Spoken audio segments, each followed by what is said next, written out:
Good evening, everybody, and a very warm welcome to this Farm Advisory Service webinar. This is us back on the Sustainable Beef Systems series, and we're now getting really in amongst it with part three, which is the part three of the Cow of the Future series, which is actually how do we get there. So what we've done so far is had a look at the problem or where we're at in terms of climate change and policy and what the pressures that the beef industry is under. So that was the problem in part one. Part two was then the solution. We were looking deeper into figures with Sasha Grierson and Stephen Sanderson um, to really, I suppose, put a wee bit more meat on the bones of the problem. Then in terms of the solution, it's the kind of so what. So if that's the global problem, if that's the national problem that we have, what are we actually going to do about it as, farmers, vets, whatever our role is as stakeholders in the sector? What are we actually going to do? So tonight is the How Do We Get There session, and I'm really lucky to be joined today by Rosie Armstrong from Avondale Vet and also from Neil McGowan from Incheoch. So Rosie is a large animal vet from actually just along the road from me, and she's actually one of only a few vets in the country that have a diploma in cattle fertility. And I think she graduated yesterday, so that's a big congratulations to her there. So certainly we're in good company when it comes to what we actually do in terms of getting more calves on the ground, and that's what today is largely going to be about.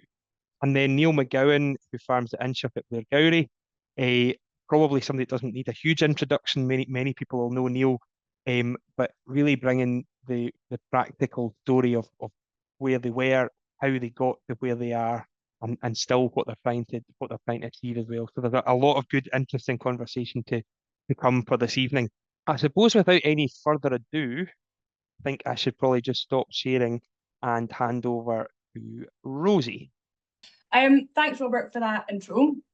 So what I am going to be talking about this evening, do sort of a whistle-stop tour through beef fertility and stillborn calves, look at a little bit about why this is so important, particularly in light of what is coming in the not-so-distant future. So, right, let's see. So we're going to start off, I'm going to split the webinar into two halves. We'll start off with fertility. And we're going to look at a little bit about what the top producers do differently. So why are we interested in fertility and stillborn metrics to begin with? Why are they so important? I'm going to summarize a little bit about a really common problem that I kept seeing again and again on my rounds in the spring calvers of this year. Then talk a little bit about the transition period and body condition scoring. And then sort of marry this all together with a case study from a farm that I dealt with in the spring of the year. And then talk about strategies to regain the calving block, and then finish off a little bit with heifers and bulls. So you've got quite a lot to get through for the fertility side. And then for the stillborns, I'm going to talk a little bit about losses associated with stillborn calves. So again, with emphasis on the dams themselves, the problems with the dams themselves, and how this is all associated with stillborns. So again, why is stillborn calves such an important metric to look at? Talk a little bit about prevention of calving issues, and then I'm going to go through the stages of labour. So stage 1, stage 2 of labour, look at when to intervene with a goal to minimising damage to the cow, but also minimise the risk of a stillborn calf, and again, finish up with a case study. So, starting with the fertility side then. So what do our top producers do differently? Higher number of cows scanned pregnant for every 100 cows put to the bull. Higher number of calves born alive. Higher percentage of calves born in the first 3 weeks of the calving period. Also have higher output costs, lower replacement costs, so better longevity in the cattle as well. And a compact calving period. And these metrics that I've highlighted in red, these are the ones that are the most important when you're looking at cow performance. So basically, only the cows that are doing well, that recover well after calving, that come cycling after calving, will fill these sort of red metrics in, and that will have your most direct influence on the profitability of your herd. So To break it down into its sort of most basic building blocks then, what causes poor fertility? Where are the common issues? First of all, your cows need to be cycling. And in order for the cows to be cycling, they have to have recovered after calving. They have to have very little sort of infections in the womb or any ovarian pathology. If they're cycling, are they cycling normally? So are they coming bulling every 3 days or every 3 months? And in order for cows to be cycling as well, they need to have decent energy on board. Usually when cows don't have decent energy, it's the fertility that goes first. So the next one is, are your cows cycling but then getting missed? So even if your cows come into season well, are they maybe feeling a foot, so they're not advertising themselves to the bull? Or is it then a problem with the bull himself? Thirdly, are the cows being served but then not getting in calf?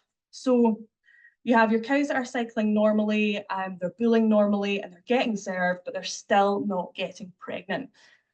A lot of people are quick to assume that this is a bull problem, so we'll look at the bulls, and that's a very sensible idea.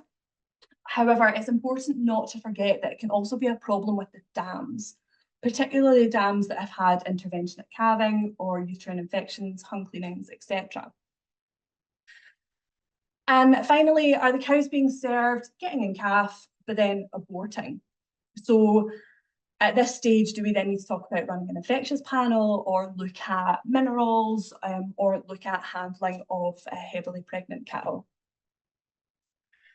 So moving on to spring calving 2024, this is very specific to my area. This was just a very common problem that I kept meeting again and again at the beginning of this year.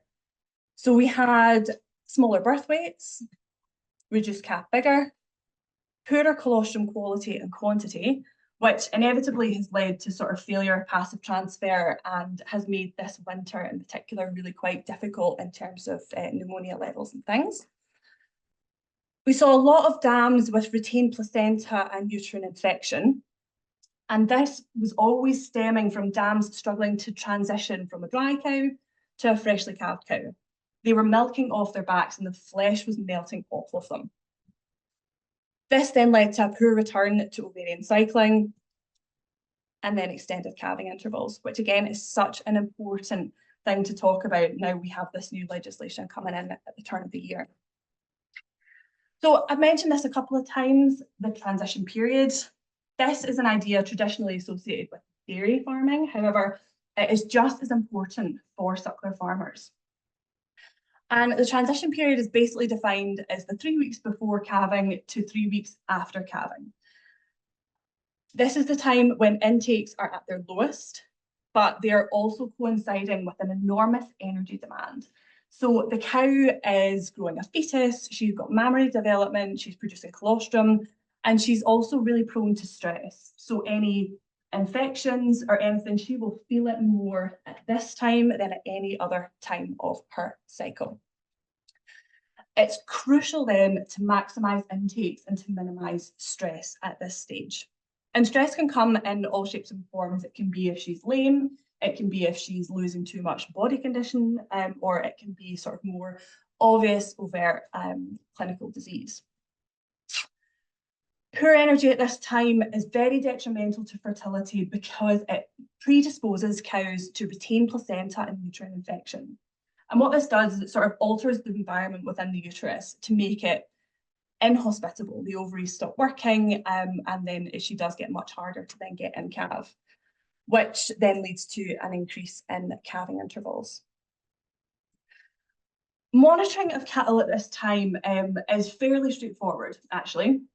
You can monitor it with blood sampling and body condition, or just body condition. I won't talk too much about blood sampling at this stage. If you're interested in this, please by all means talk to your vet. What we can basically look at is we can look at short-term energy, long-term energy, protein, minerals. So it is very, very worthwhile because all of these metrics is what the cow is pumping into the calf and pumping into her colostrum. So for the purposes of this talk, I'm going to focus now on body condition. So Body condition scoring, essentially, it's a cheap and easy way of measuring overall cow health. It's a way of measuring the muscle and the fat cover that the cow has got on her body. And the units that do this most successfully have a designated 1 or maybe 2 stocks people that do this routinely. It's built into the routine every time the cattle are being handled, and the notes are taken. It's written down every single time. And then this means you can have a conversation with the nutritionist and your vet and just make sure that the cows are performing what you would expect for the time of year, and to see if we need to do make any strategies to increase the resilience of the farm, particularly when calving time comes round. On the right-hand side of the screen, you can see a table I've pinched from SRUC with targets at the side. Particularly for units that are not used to body condition scoring, I don't want people to get too hung up on these targets. These should be aimed for at some point, but what is most crucial, particularly around transition, is if people focus on body condition score change, in particular body condition score loss. So if you have cows that are losing more than half of a body point at any one time, these girls are experiencing stress. And this is the sort of stress that will be detrimental to their fertility. It will predispose them to hung cleanings, uterine infection, milk fever. The transition time and body condition scoring, it goes hand in hand to make sure that your cows can be as fertile as possible when they get out the other side. So in order to illustrate this a little bit, I would like to introduce you guys to Farm A. Farm A is a 60-cow commercial spring calving suckler herd. At the time of the phone call, he'd had 15 cows calved. 3 of these calves were born at less than 30 kilos, when he was used to a birth weight of about 40 kilos. And these calves had died at around 2 to 4 days old. He'd had a further 2 that were stillborn, and he reported that the cows were not recovering well after calving, and 10% of this 15 had already required treatment for retained placenta and uterine infection. So things were already not looking good. What we then did was we went for a walk around the sheds. And this is what we saw. So the body condition score of the cattle in both groups, so the fresh group and the dry group, was too low. They did have ad-lib silage on offer, but they just weren't touching it. The intakes were really, really disappointing. But we didn't have any silage analysis available. So we couldn't have actually predicted what was going to happen at this stage because we simply did not know what the cows were being fed. And as you can see from the images, these cows were struggling. So we then did a little bit more digging. Now, I didn't take any of these measurements. This was all the farmer, but we wanted to look at the impact of nutritional stress from this silage on the cows. So we followed a few cows forward.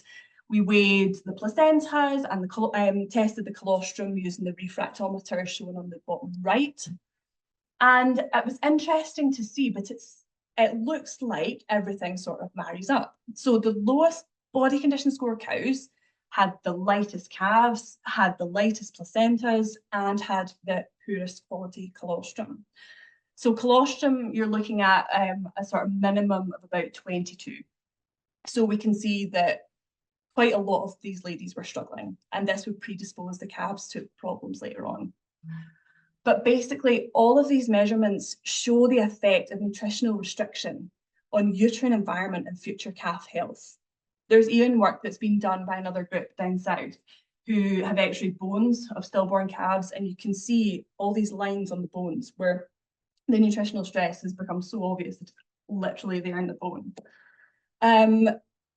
But going back to Farm A, so we then followed the cows through. We looked at the average time to first heat, which was about 45 days postpartum. So if we were looking at getting the cows in calf, say around 80 days after calving, we would have to get them on either the first or second heat, which would be pretty hard to do, particularly given the fact we already had a 10% treatment rate for retained placenta. And only 50% ended up in calf after 9 weeks with the bull. So what we then did is we had to deal with the problem that was in front of us. We had to deal with the nutritional stress, and we did. We tweaked the diet, we increased the palatability of the ration, and we really started chasing intakes. And towards the end of the calving season, we started to see a response. So the birth weights increased, the colostrum increased, and the cows started to recover better. We also, I also ran a bit of an infectious profile on a couple of the stillborns, just to make sure there was nothing else working away in the background and everything showed up fine. So this was purely a nutritional problem, which potentially could have been managed if we had had silage analysis or something to work off of. After we dealt with that calving, we then had to think about strategies to regain the calving block. And this is applicable to any suckler unit or any block calving dairy unit that's looking to regain a calving block. So you can consider splitting it into spring and autumn calving blocks. Look at the culling policy, replace problem cows with heifers.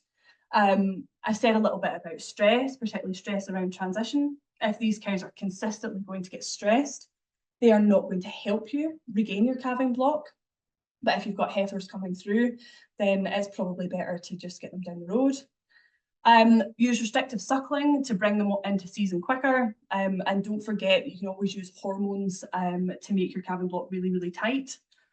But the most important thing would be to control body condition score, control transition, and control energy to limit postpartum issues for your cows, because this is the thing that's the easiest to do. It's a pretty easy win, but you can actually get a lot from it. So just to briefly mention heifer management, puberty is always linked to weight and not age. Conception rates to first cycle after puberty are low, and this is a really important point to remember, because if your heifers haven't grown properly, or for example, have been hammered with pneumonia or scour or anything over the winter, they are potentially going to struggle.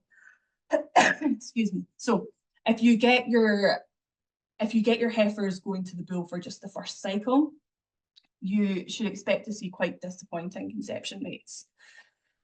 Breeding success is maximised by having at least 3 estrus cycles before your heifers should then be brought into the breeding cycle, because that is where you're going to have the highest conception rates. It's 3 estrus cycles after puberty. Aim to calve your heifers 3 to 4 weeks before the main herd. There's a couple of reasons for this. Mostly they are growing themselves. They take a little bit more time to recover. They have never experienced the breeding herd. They're more prone to uterine disease because their uterus is completely naive to any of the environment after calving. They're also more prone to calving problems. So this extra 3 to 4 weeks can just give them that little bit of breathing space before they then need to fit into the block. And restrict breeding to 6 to 9 weeks. If there's poor fertility at this stage, this is likely to continue, and you're then at risk for selecting for poor fertility heifers into your herd, and that's really not a sort of genetic profile that you want to introduce. And then wean the calf early, because again, she's still growing, and it just promotes this, and then she can recover properly and slot into the rest of the block. So, finish off fertility then by talking about bulls. Current estimates are that up to 25% of all bulls are subfertile. And what I mean by this is a fertile bull should be able to successfully serve at least 47 out of 50 healthy dams in 9 weeks. Rotating bulls around a group can often mask a subfertile bull. So if there is a problem, it then gets very difficult to detect. And that's not really going to help anybody. Have 1 bull to 40 to 60 cows, depending on the age of the bull. And another really important point, and again, it's a common stumbling block that I always come across when I'm on my rounds, is that bull fertility is a dynamic condition and it's never guaranteed. So every year, well in advance of the breeding season, it makes good sense just to do a sort of bull fertility, health, MOT. Make sure he's healthy enough, he's good body condition, his legs and his feet are good, and then get him semen tested as well, just to make sure that everything is working to the level that you need it to be for your calving block. Okay, so very quick whistle-stop tour through suckler fertility. But basically what I would like you guys to do is to think about where the fertility problems are on your farm. So look at, are your cows cycling? Are they returning to the bull after the first cycle? What is your hung cleaning rate? What is your uterine infection rate? What's your intervention rates? Have a real think about that and talk about it with your vet. It's essential to control nutrition in transition cows. Absolutely essential. You minimize stress, because stressed cows get hung cleanings, they get uterine infection, they end up with poor fertility on the other side. So it's so important to control the nutrition in your transition cows. This is not a time to change body condition, as during the transition period. Their body condition will be their body condition. Incorporate body condition scoring into your routine and write it down. And ensure good heifer growth rates to increase conception rates. And then again, don't forget your bulls. An annual MOT can go quite a long way. So, moving on then, we'll just finish off with the stillborn stuff. So, stillborns, causes of stillborns are very farm specific. And it's really important to look at establishing a pattern of problem that is relevant to your farm. It's never just another dead calf, and the losses associated with stillborns, over and above just the calf itself, often take people by surprise. So we're talking about the losses associated with stillborns then. Some units can have stillborn rates of up to 10%. They increase the risk of retained placenta and dams, which can then inevitably increase the risk of uterine infection. It will reduce reproductive performance and decrease conception rates. So it can also, you know, if, for example, the calf was dead and the farmer had to pull it, if there's any damage to the uterus, damage to the cervix, damage to the vagina, this is when the uterine environment starts to become very hostile, and it's quite difficult to successfully then get her in calf after that. So it's a risk factor for dam survival then, in that case. And as we said in the first slide, what our top producers do differently, we're looking at increasing dam longevity. And it will also increase your veterinary bills, because as well as Farmy noted with his stillborns and with his small calves, we had a very high treatment rate for uterine problems, and then hormone use as well for bringing the cows forward. So, talking about prevention of calving issues. I'm talking about this because this will be the most common denominator for stillborn risk on your farms. However, it's important not to forget that you can also have infectious problems or mineral disorders, nutritional disorders, etc., that can also cause stillborns. So if we're looking at prevention of calving issues then, it's essential to have frequent examinations by skilled staff once the labour has begun. Please make use of estimated breeding values for calving ease, and control body condition at calving, so aim for about 3. And look to your heifers, because it's the heifers that will most likely experience calving problems, and they will be responsible for most of your stillborns. Breed them at 14, 16 months, only if they are 65% of their mature body weight.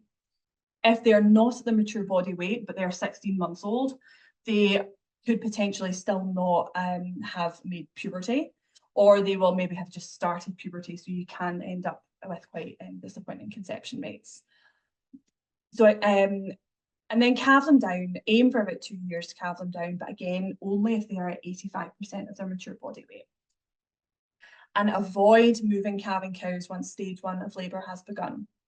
And that's really important, because all that does is it delays calving, and that will really increase your risk of having a stillborn calf. So we'll just run through the steps of labour, when to intervene. So you've got labour stage 1, It's characterised by relaxation of the pelvic ligaments, behavioural changes such as nesting, and a little bit of vaginal discharge as well. Monitor them at every 3 hours at this stage. Okay. And then if you don't see anything within 6 hours, have a wee examination, have a wee feel. If it feels abnormal, then either correct it yourselves or phone for assistance. If it's normal, then keep monitoring every hour. And it's so important to give the cow, and especially the heifer, all of this time for the soft tissue of the birth canal to properly open up. Very, very important not to just go diving in. As soon as the water bag and hooves appear, this is when stage 2 begins.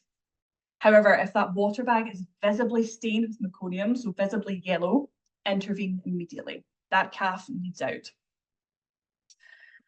So labour stage 2, this is as soon as the hooves and the water bag become visible. As soon as you see the hooves, assess the calf position. If it's normal, so if you have 2 front feet and a nose, monitor every 30 minutes. If it's twins or back feet, then do not leave for longer than an hour. If it's front feet plus a nose, then don't leave longer than 2 hours. And again, if it's abnormal, then either correct yourselves or call the vet. Attempt gentle traction and then make the decision as to whether vaginal delivery is possible or whether further interventions are needed. So we'll finish off with this case study. This is a calf that was born on the 30th of March this year out of a 26-month-old heifer. It was estimated to be about 38 kilos in body weight using the weigh tapes. The farmer noticed the first signs of calving at 6 AM. The farmer then assisted with the calving jack at 8:45 AM. So this heifer had a grand total of 2 hours and 45 minutes for her body to prepare itself for this calving. Following delivery, the heifer then had uterine prolapse. And unfortunately, 2 days later, she ended up needing shot due to hindlimb paralysis. As you can see from the images, the head and the tongue were visibly swollen and there was blood in the eye. This is all an indication of excessive force within the birth canal. And there was also meconium staining on the skin. So the calf was under a significant amount of stress. So I want to talk a little bit now about the calf versus the calving jack. So these images here, all of the dark spots on these images is bruising. Very significant, very extensive bruising, and there was no fracture on either of these limbs. Okay. A calving jack is capable of pulling 400 kilos. And for those of us that are aiming for a birth weight of somewhere between 36 to 40 kilos, we should never need to pull 400 kilos worth of force. All that is going to do is, as shown by the limbs, is going to really affect the soft tissue of the limbs and potentially break the limbs. But also, and what's commonly forgotten, is this 400 kilos worth of force is coming through the birth canal as well, particularly for our young, tight heifers. And what that's going to do is it's going to put them much more at risk for uterine, not just infection, but if there's any damage, same with the cervix and the same with the vagina. And once these tissues become damaged, the immune system to these areas is then compromised. So they are now at significant risk for infection. And then this will delay cycling, which will then extend your calving interval.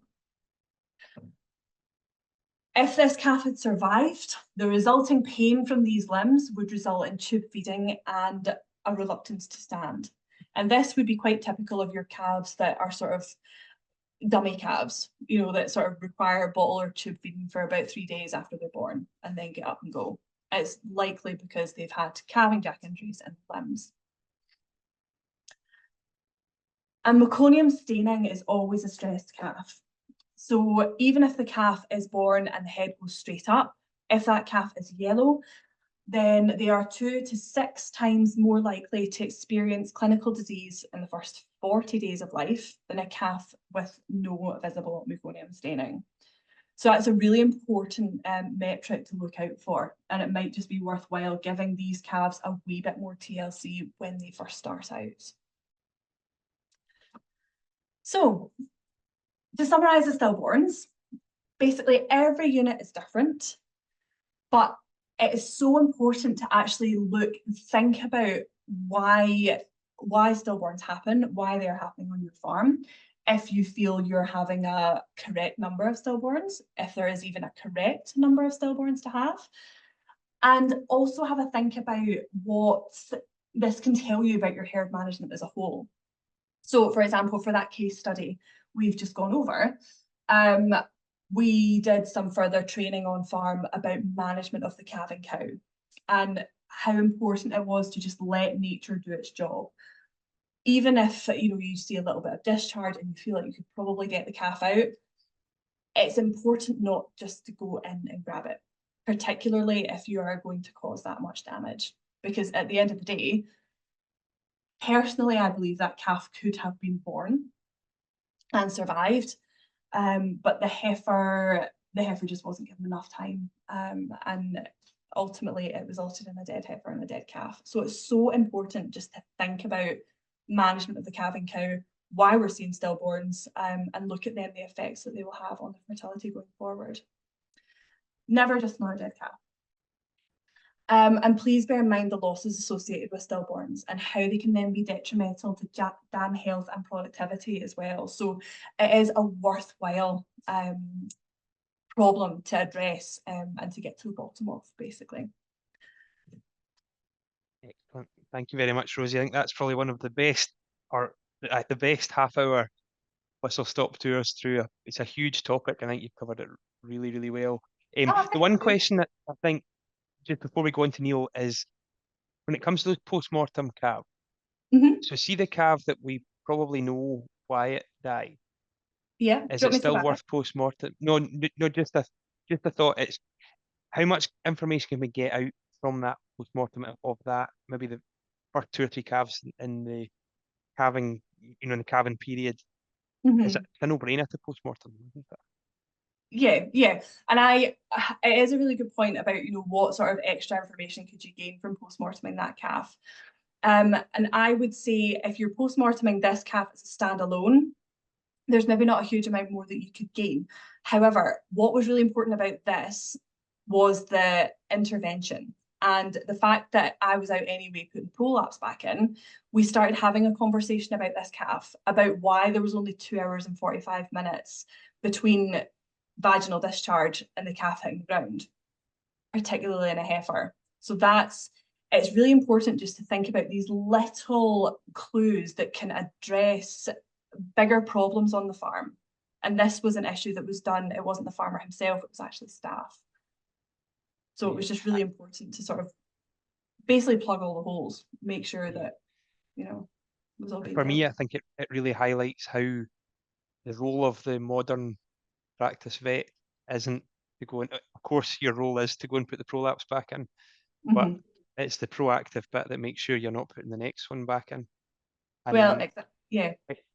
If you've got a vet that doesn't want to do that, that doesn't want to have that conversation, you've got the wrong vet. What we really need now is somebody that's going to get in about it and do the proactive stuff and try and make sure they're dealing with lots of healthy calves in the back end rather than lots of dead calves in the spring. Exactly. Because I mean, at the end of the day, it's that where you're really going to make the most difference. It's having those conversations. They're not always easy. They can be quite difficult. Some people find them embarrassing, but having those conversations is so important to. I mean, who knows if this farmer here on the screen had given her a couple of hours, it might have been a very different outcome. But we maybe wouldn't have had that conversation. It's so and important. this might have been the next one. So yeah. Okay, right. Thank you. The cow of the future, I think she looks a wee bit like this. I think she's a bit of a composite. I think she's definitely a crossbred anyway, and there's too many advantages in hybrid vigor to ignore that. But anyway, I just thought, can I just start with I found this series really interesting, and I just wanted to recap on some of the things that I've taken out so far. I've enjoyed Robert's mantra on fertility, survival, and growth. I get caught up on fertility sometimes and forget about the rest. But Jude spoke to us about the engaging with the sustainability debate and, you know, talking about carbon and not burying our head in the sand. Steve's 3 pillars of sustainability, including environmental, but he stressed that the environmental pillars also got biodiversity in it. And although cows, the way we count it and carbon's a bit rubbish, and we're really good at, or we can be really good at biodiversity. And then Sasha, what I took from her was that, you know, find the metric that makes your farm tick. And then Stephen kind of told us what it was, maybe, and weaning percentage and calving interval. And I really thought his bit about cow type with neither the top grades nor the lowest input cows were the ones he was after. I took a bit from that. Anyway, who am I and why am I here? I suppose I've got a background with family history in the bull business, with childhood highlights being at the Perth Bull Sale and the Highland Show. I had a bit of a formal education, but I got my eyes wide opened in the working in the abattoir sector for a short time. And I've been lucky to spend a couple of big chunks of time visiting flocks and herds overseas. But I've been at Incheoch here I've been here for about 25 years on a family partnership, an upland livestock farm. And my wife Debbie and I have been quite involved with developing our Clin and Texel sheep flock. But the bread and butter of our farming business has always been a herd of about 150 ling cows that my parents set up about almost 50 years ago.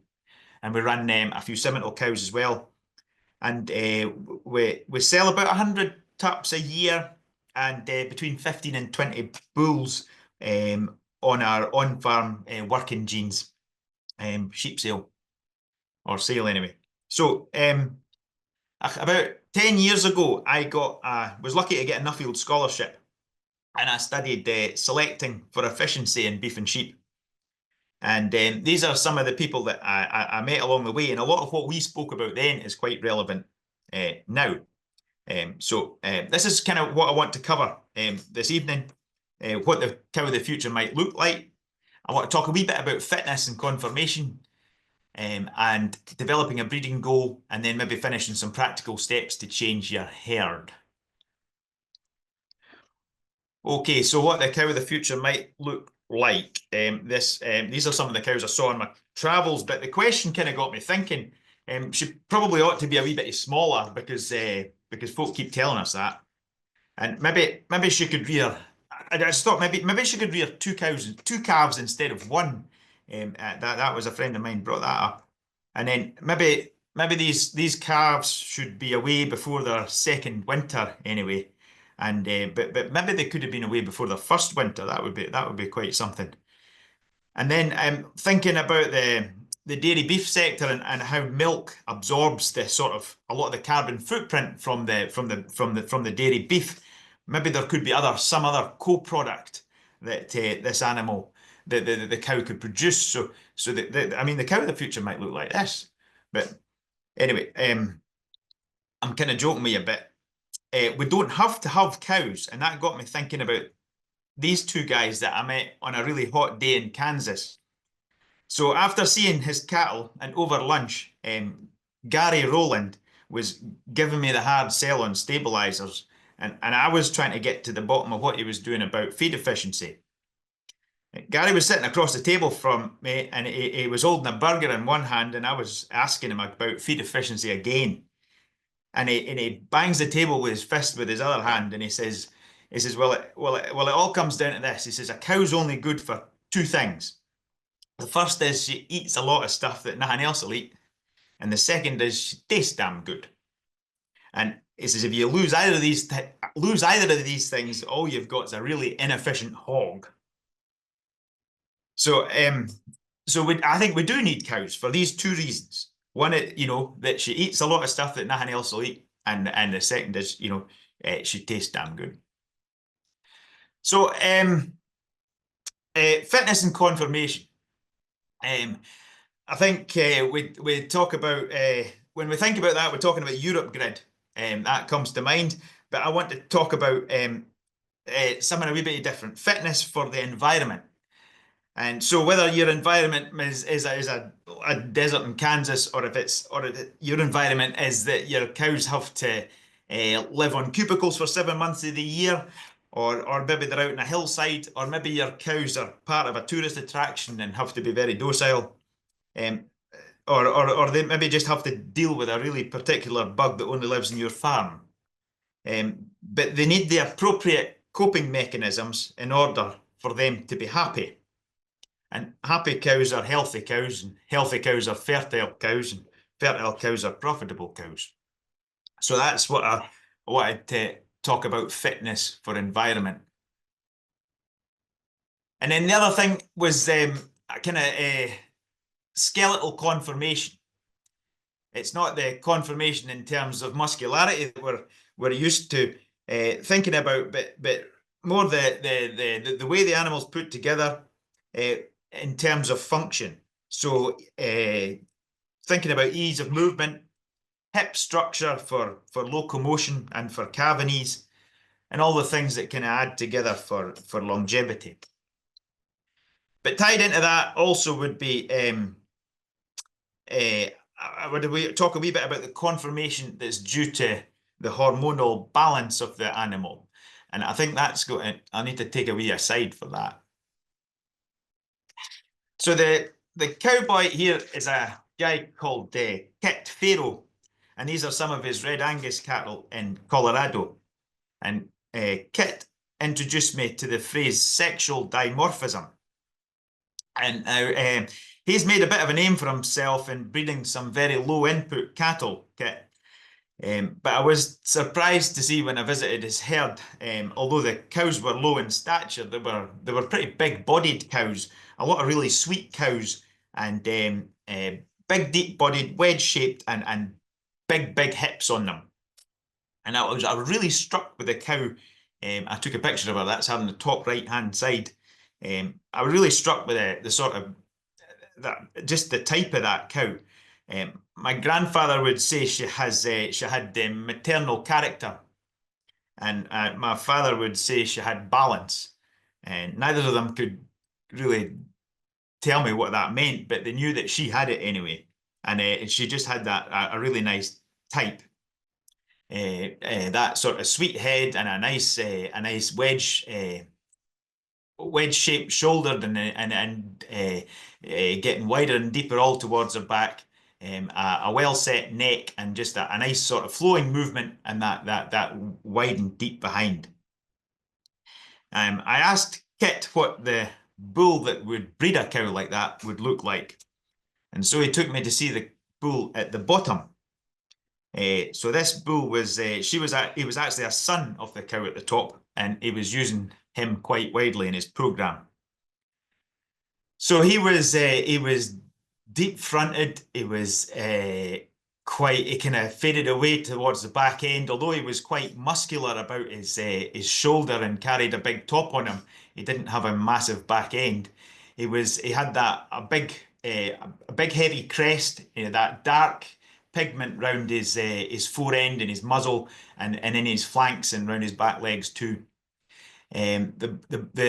The bull himself had a big set of nuts, and he was buzzing with flies. There was flies all around him, and testosterone attracts flies. And the bull, he was just the direct opposite to what the cow was. And I said that to Kit, and he said, well, of course he is. That's what sexual dimorphism is. So he explains it like this, and I'm kind of risking going a wee bit Greg Wallace here.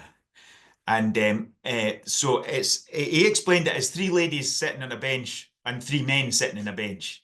He said they're touching at opposite ends. They're the opposites, and that's so when you take it back to the cow, is the cow. If fertility is all about hormones, then that's all about the hormones. Is all about the difference between a bull and a steer. So if a steer's sort of square shaped, the bull is heavy fronted and the cow's heavy behind. So that was the conclusion of that probably is that a cow's got to look like a cow and a bull's got to look like a cow. So it's It's sweet cows and rugged bulls. So that all comes into it. Fitness for environment, skeletal conformation, and sweet cows and rugged bulls. Okay, breeding goals. Developing a breeding goal. There's two boards that are hanging up at home. And this is them here. We have to, I sometimes have to remind myself that, you know, if we're developing a breeding goal, it has to come out of the board on the right hand side, not the one on the left hand side. So the one on the right here has just got some of the stuff from our from the herd at home, some of that information. We usually keep this up in the calving shed, and it's quite a good motivator to keep things going right at calving time. I was asked once what the one metric was that really makes our herd tick. And I think Stephen and Rosie, you know, said about it too. The figure that's about 2/3 of the way down there, weaning percentage, is weaning percentage is you know, that's probably the important one. But actually, the number that's above it is the one that pays the bills. That's the actual calves that we weaned, the actual numbers that we weaned. And as long as that, if we could increase that number without drastically increasing the system that we have, then I think we'd be in a better place. If we could keep another 10 or 15 cows without changing too much, even if it means dropping them in size a wee bit, I think we'd be better off. So that's probably, you know, although we're looking at weaning percentage, that number of calves weaned is something, the basic thing we're looking at. But whatever, I think you just need to find your own metric and measure it and keep an eye on it. So some practical steps here to improve fertility. Stephen Sanderson was on my Nuffield year group, and I was really taken with what he thought. And Rosie's backed it up again today. The guys that were given their cows less time or less opportunity to get in calve tended to have the highest weaning percentage. And we've kind of taken that forward here a little bit by, you know, we've cut our calving period, and we've got down to a 9-week bulling period and a 6 weeks with the heifers coming in. We're putting plenty heifers in, challenging them a wee bit on fertility with this 6-week bulling period, and we're just culling heavily throughout the herd probably. With the cull values that they've been in the last few years, it's not been a bitter pill to swallow, that one. And then two-year-old calving, we've been calving the calving lings at 2-year-old for decades and getting on fine. And Simmentals worked away too, but the more we've got into trying to breed bigger sized, later maturing bulls to take for the sterling trade, maybe, the harder these bulls' sisters and daughters are finding it to calve it too. So we've changed the type of our Simmentals a wee bit back again to a kind of smaller set, earlier maturing type. I think this is where we go to, and we've been trying to pick bulls that are from herds that calve it too. So it's time for some audience participation. I don't think we can do this very well, but anyway, it might make you wake up a wee bit. The paradox of selection for fertility. 2 herds here, which one's selecting for fertility? Herd A is in Rosie's good books. We've got a tremendous scanning, 4 yelled out of 125. Herd B have 11 more yelled cows. So it looks like there's something going on there, but herd B is the one that is actively selecting for fertility, because in order to do some selection, you need to find the winners. And if you're going to find winners, it means that you're finding losers as well. So I just if you're going to improve your fertility, you're going to have to find the losers and get rid of them. Where we've got to heifer selection. Aye, picking the right heifers. The more experience I have in picking the very top gimmers to go into our stud clin flock, the worse I realise I am at it. So we now lamb all of our gimmers in a sort of a test flock, and we set them some parameters, and then we pick the top third just pick themselves after that. With the cattle, we just tend to pick the mother, and when we put her to the bull.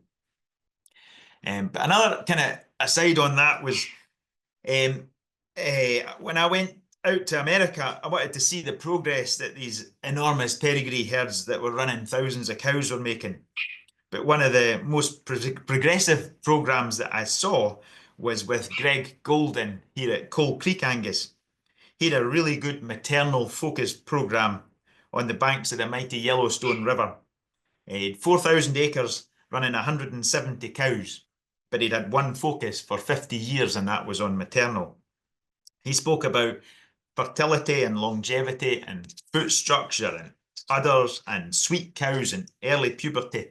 And I really got what he was saying. And just as I was leaving, he sort of turned to me and said, you know, he says, just remember, Neil, this job's all about getting the cow right. It's all about the cow.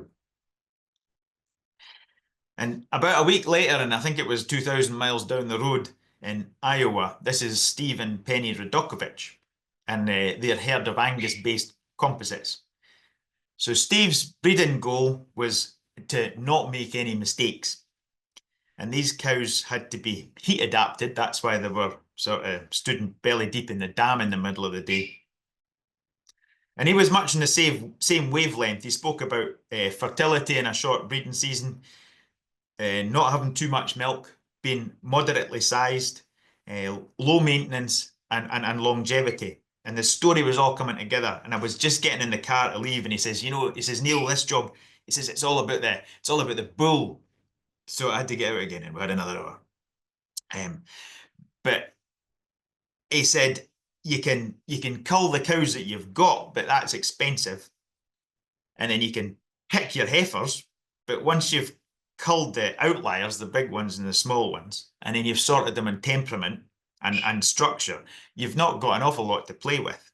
But bulls is where you make the really big progress, but you've got to do it on the cow's terms. So so it is all about the bull, but it's about the bull on the cow's terms. He's the byproduct, isn't he? He's the way of getting the cow genetics into your herd.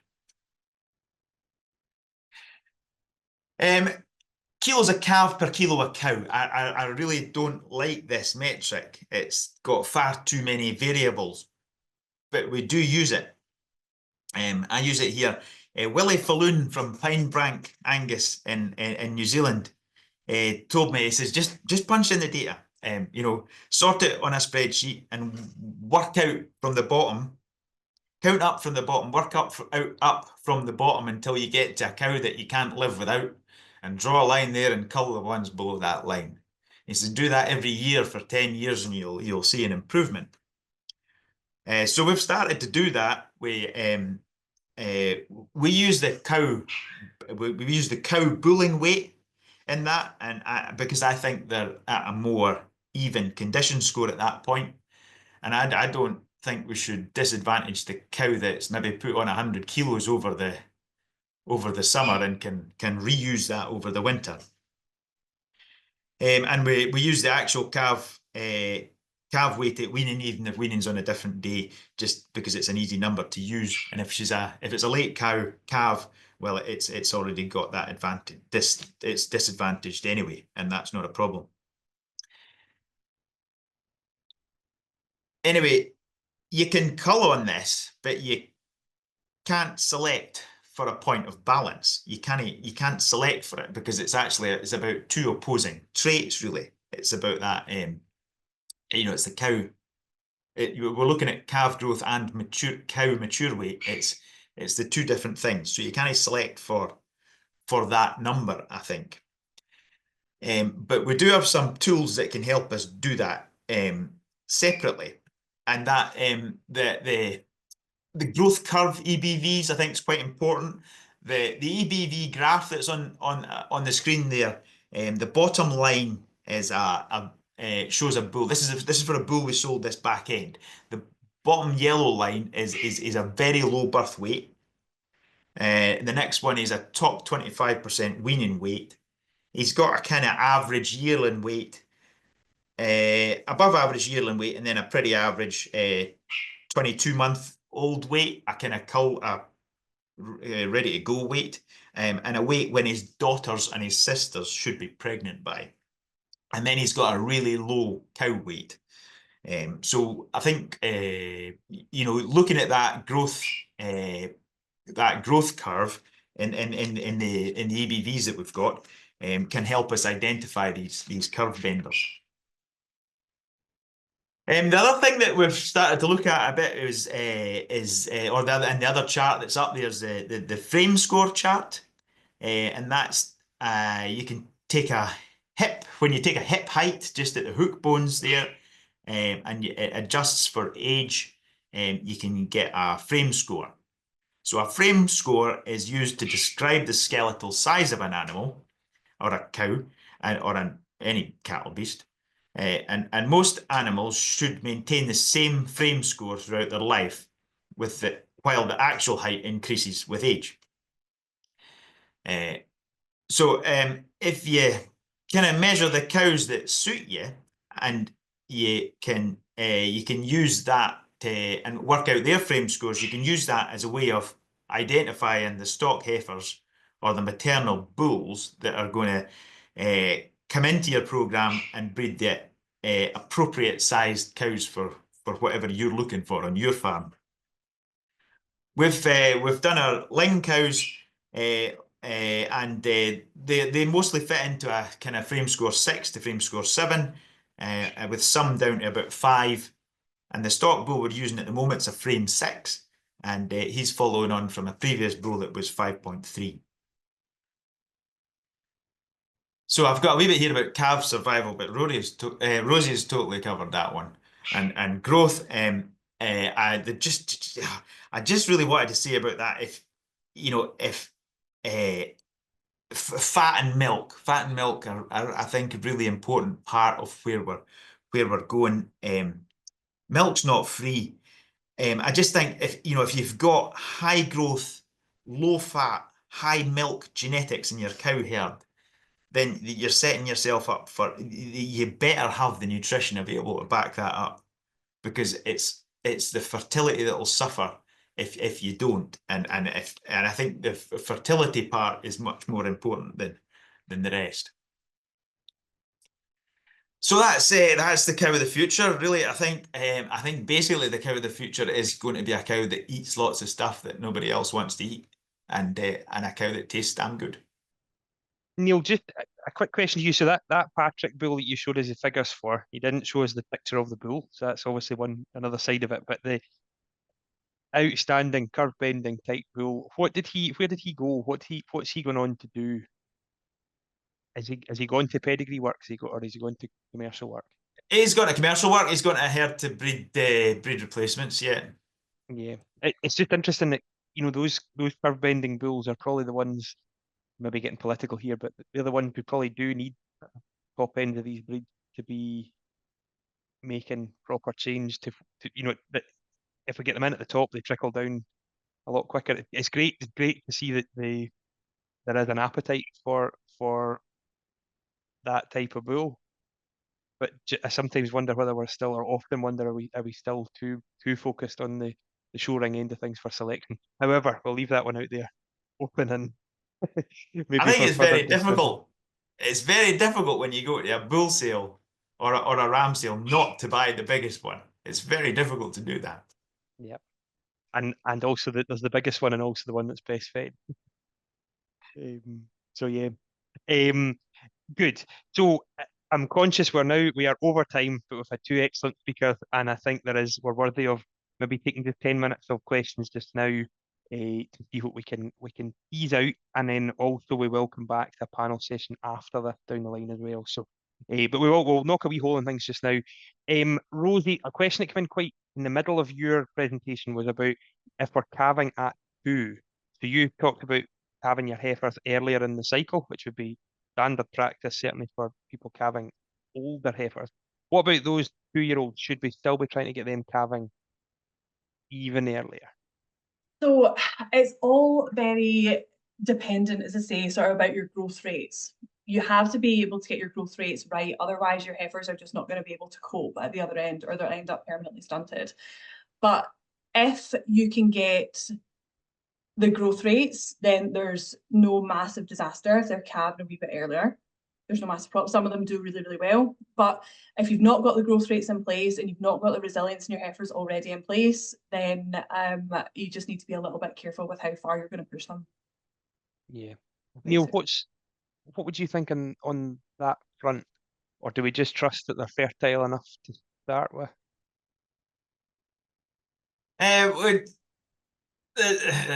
Sort of, I think the maturity type of the cow calf as well, maybe. I think, and we give most of our ling heifer calves the chance of the bull, and the ones that are unsuccessful or we've found to be unsuccessful are probably the ones that still look a wee bit calfy when they go out the court. And I think, you know, that the percentage of the body weight is all very well if you're looking at an average, but we don't know how heavy the individuals are going to be. She's maybe, you know, the lighter ones, maybe she's maybe going to be a higher percentage of her mature weight because she's actually wasn't going to be a very big cow. So it's almost a maturity pattern we're going to look at a wee bit, as you know, in conjunction with the weight. Mm-hmm. There's a lot to go at there, and I think it's finding the system that works for you. And like you, Neil, I think giving plenty things the chance is one of the best ways of selecting for fertility. Is, you know, rule a lot of things in cull hard. So question about calving systems. So what about if we're calving heifers? Do you calve them in one big batch themselves, or do you calve them along with cows? Is there a learned behaviour from calving alongside cows, or are we more pro single aged calving? Rosie, do you want to take that one first? So there probably is an element of that, but my real concern about calving heifers alongside cows is that heifers will usually end up at the bottom of the pecking order. So can potentially, you know, we're talking about management of body conditioning around transition. We really need to chase the intakes at that stage. If you've got big bully cows in with smaller heifers, because nobody wants to be calving their heifers for the first time when they're fully grown, the heifers will probably not be able to hold their own if they've got cows chasing them away from the feed face or chasing them away from the cubicles or wherever they are. So I don't tend to advocate for that. Plus, it means that the heifers are then just put under more pressure to recover, but also grow a calf at the same time, and then take the bull again and still fit into the calving block. It doesn't give them any extra time, despite the fact they're still growing. Yeah.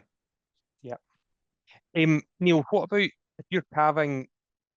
You put 50 ling heifers to the bull. What is here? How many are you getting in calf? What on a normal year? We've just probably had our worst scan in our calves this year, and it would be in the heifers, and that was our problem with our scanning percentage figure this year. About 10% it would be. I think we were 4 out of 45. Didn't Wow. take the bull this time. Yeah. I don't know. I follow some things in America, and they say, you know, getting that heifer up to the heifer development is an expensive part of your program. But to me, these heifers going out of the court, running through the summer and coming in empty, are gaining in value every month. They're heavier and they're getting nearer kill. I don't have a problem with having these empty heifers because they're as far as I can see, they're growing into money all the time. It was a pasture pod episode, and I can't remember who it was with, but Michael Blanche was talking to, I think it was a Canadian, who was arguing that if you don't, there should be a target minimum empty heifers, because if you don't hit that, you're not riding them hard enough. you're not challenging them hard enough to meet their environment. So it's horses for courses, isn't it? And I think when we're talking about metrics, it's really important to keep in mind that your metrics are the ones that matter to you. All the targets, all the national figures and what Neil McGowan's doing is all well and good and all worth looking, worth reading, but actually applying them to your own system and comparing yourself to you is the most powerful thing we can do. If that sounds reasonable. Rosie, what about restricting suckling to improve body condition score, improve fertility? Do you want to go into a wee bit more on that? Yeah, so restricted suckling, it can be quite difficult for some farmers to actually implement in terms of keeping the calves away from the mothers. But the idea of restricted suckling, it's not really to control body condition, it is to control the estrous cycle of the cow. So when the cow has got a calf at foot, this calf acts basically on the hormones on the ovaries to basically shut them down and keep them quiet. So the cows don't then come into season and don't then sort of take the bull. But by using restricted suckling and restricting the amount of time that the cow and the calf have together, you can kickstart the ovaries and can bring her into season slightly quicker if you're looking at regaining your calving block, which is the main thing that restricted suckling's to do, really. It's to regain the calving block. Yeah. Yeah. Brilliant. I think what's really interesting tonight is we've fully covered the profitability story, and the emission story, I suppose, is the side point, where we focus very much on profit and the importance of fertility and calving blocks, and we haven't mentioned beef calf scheme once. And actually, we have almost this elephant in the room, but for those that have really pushed the fertility story and created as profitable a system as possible, they're in the best possible place for the beef calf scheme too. So learning from those guys and speaking to vet about tightening up blocks and things is an amazing progress you can make in a relatively short period of time against what could be seen as a challenge by certain, in certain, or it certainly is a challenge for certain businesses. The couple more questions. Neil, when's a cow past it? At what stage are we culling them out? Have you got an age, or have you just got when when they actually naturally start to tail off? That's changed a lot in the last 5 years, I think. Because they're worth a lot more now. Cows, a cow, you should sell a cow a year before you should have done. Is that right? Before she needs to go, you should have sold her the year previously, I think. So I think with the cow values now and the heifer values coming in, the difference is so little that you need to get them away quicker. But at the same time, in our stud herds, the top cows that we really want to keep heifers from, if we can get another couple of heifers out of these older cows that have proven themselves to be really top cows, these calves are really pretty valuable to us. So I think the good cows need to keep producing daughters if they can be a benefit to your herd. But the average cows need to go the year before they should have done. I don't know. Yeah. Yep. There's not that many cows. We've not really got that many cows here past sort of 10 calves now. Like, yeah, even 10, 11-year-old are, they've mostly gone now, other than the top cows. Yeah. Conscious of time, one thing I would like to touch on, Rosie, I think first is how heritable is infertility. So if you get lines of cows that are just not that particularly fertile, or is it all down to, I know nothing's down to management, but how heritable is it? So I think the current thinking is that it's about 3% heritable, but I would argue that myself. So there's quite a lot of differences from, if you're looking at the genetics, some cows will have better intakes, some cows will have better sort of frame size, chest size, so are easier to feed. Cows that are easier to feed inevitably are more fertile. Cows that have better leg conformation, again, are more fertile because they're not stressed or sore. So Inherently, it's about 3%, but there is so much more around the genetics of the cow that can then affect the fertility, coming from all these different angles. How easy she's to feed, how lame she is, how prone she is to sickness, etc. Yeah, and I think it's really complicated, but the main message is there's no heritability when it comes to profitability. But fertile herd of cows is the herd of cows that's making money, and an infertile herd of cows is never making money. Yeah, So, and you would never select an infertile cow. yeah, it's hard to do, isn't it? It's really hard to do at the extreme end. Neil, have you anything to add on that one? Are you happy with that? Yeah, no, it bothered me most of my Nuffield was the fertility is not very heritable, but I thought infertility was 100% heritable because she was unable to reproduce again. So that was I'm the same as Rosie. That's really interesting. I would, it has to be better. It has to be more than what they claim. Mm-hmm. And I know fertility is so much about nutrition and environment, but there's cows that just get a calf, and there's cows that don't. So I think it's I'm sure it's more than that, but yeah. Excellent wee panel session there, which brings us to the next session, which is I'll make that bigger, a part 4, which is the end of what I hope will have proved to be a really successful series. Good to see Neil's feedback from even I got a shout out in it, which was really good. But good to hear what you've taken from that so far. But certainly a part 4, we were actually going to bring all the panelists from the previous session back on and basically allow for a full session on questions. So just a full panel evening.